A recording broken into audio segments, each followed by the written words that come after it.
What is up, you guys? It is your boy Phoenix Brenton here, and welcome to today's video. In today's video, we are going to be doing. I'm sorry, but today's video we are going to be doing the NFC North draft grades. And before we get in today's video, like and subscribe. We are on the road to getting to 700 subscribers. But anyways, enough said. Let's get into today's video. And starting off this video, we have the Green Bay Packers. Not the Green Bay Packers, the Detroit Lions. And the Detroit Lions are a very interesting team at that with their draft. Because you start up with the Blake Miller pick, which, yes, is a very understandable pick because you lost Taylor Decker. Obviously, you didn't get Frank Ragnow back, obviously.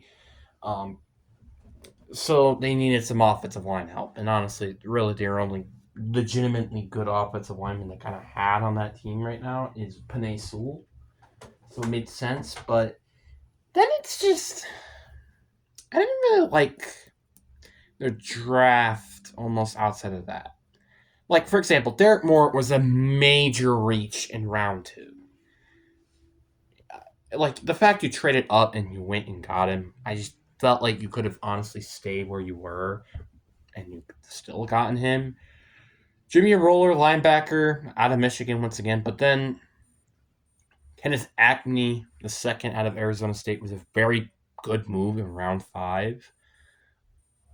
But overall, their draft class wasn't really special. Like, it wasn't really there for me. It didn't really hit. So therefore, I think I gotta give it like a B. I don't think it was necessarily a horrible draft class for them, but I wouldn't also necessarily say it's a good draft class.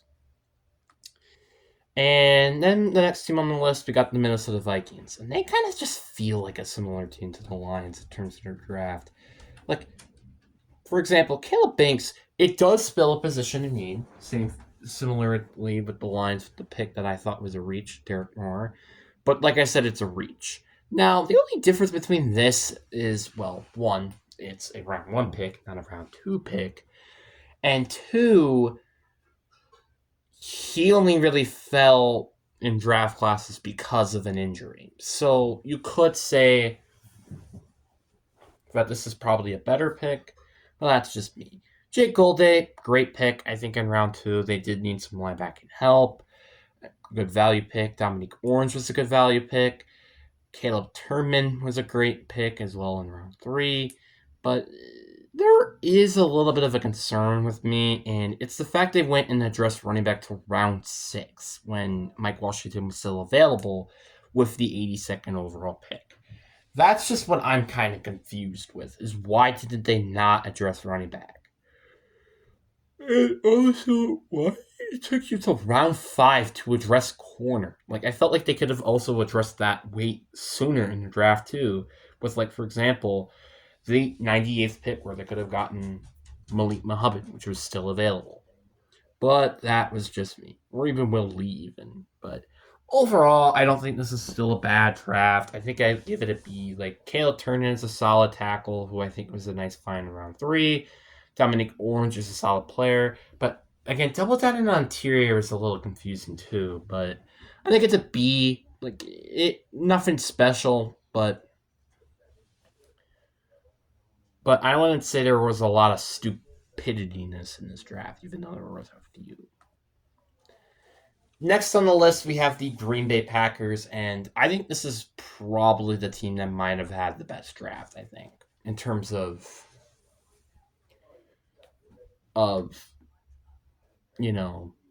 drafting players. First of all, Brandon Cisse. I think this was an excellent pick for the Packers in round 2.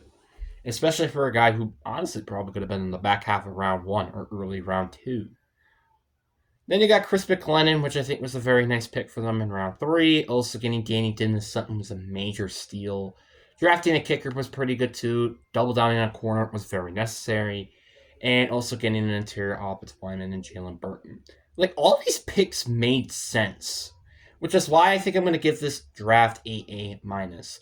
The only reason why I'm not giving it like an A plus or an A is because they did not have a first round draft pick. But I mean, they still had like arguably, in my opinion, like two day two players with two day two picks. That being Brand Cisse, Chris McMillan, and Danny Dennis Hutton. Then the Bears are next on the list, and I did really like their draft class, except for one player, and that was Sam Roach, tight end out of Stanford. I was not big heavy on this tight end draft class outside of Eli Stowers or Kenyon Sadiq, of course, but the fact that they one with a tight end in round 3, and 2, the fact that they drafted, like the fact they went with tight end and then got him in round 3, I just didn't enjoy because they didn't need another tight end. They really don't. I think tight end was probably, besides maybe quarterback, was like the only position they did not need to use a draft pick on, especially in day 2. That's what really confused me. But going back to the first round, love the Dylan Feynman pick. Obviously, you lost our Dylan Thiemann pick out of Oregon. I think he was going to be one of the probably, I think, sleepy players in this draft who might really pan out really big in their rookie season. Logan Jones, center, understandable, but Drew Dolman gone. Malik Muhammad was a very big steal in round 4. Like, they had a very good draft, I feel like. I just don't understand Sam Roach pick at all. It made no sense. But I think outside of that, I give this class a B+. There was not a lot of complaints I had with this draft, really. Just, again, Sam Roach. Why? You do not need a tight end. What is up with Ben Johnson and his obsession with drafting tight ends? So, but anyways, guys, I think that is it for this video. Obviously, I think so just like a bit of a recap, really. Lions going to be mainly because of the Derek Moore pick. I was really a big fan of a lot of their picks, except Keith Acme and Blake Miller, but Blake Miller could have been maybe a potential bit of a reach, to be honest with you. The Vikings also going to be because of a lot of other concerns, like why didn't they address running back earlier? Caleb Banks was a bit of a reach. Why draft two interior defensive linemen in day 2? Like, there was kind of a little bit of concerns with that. Honestly, the more I think about it, it's probably more of a B-. Packers get an A- because obviously they didn't have a first-round pick, but I think if they did and they actually hit on it, it would probably have been an A+ because their draft class was basically perfect. Everything was really good about their draft. Maybe, again, addressing kicker in round 6 maybe would have been ideal.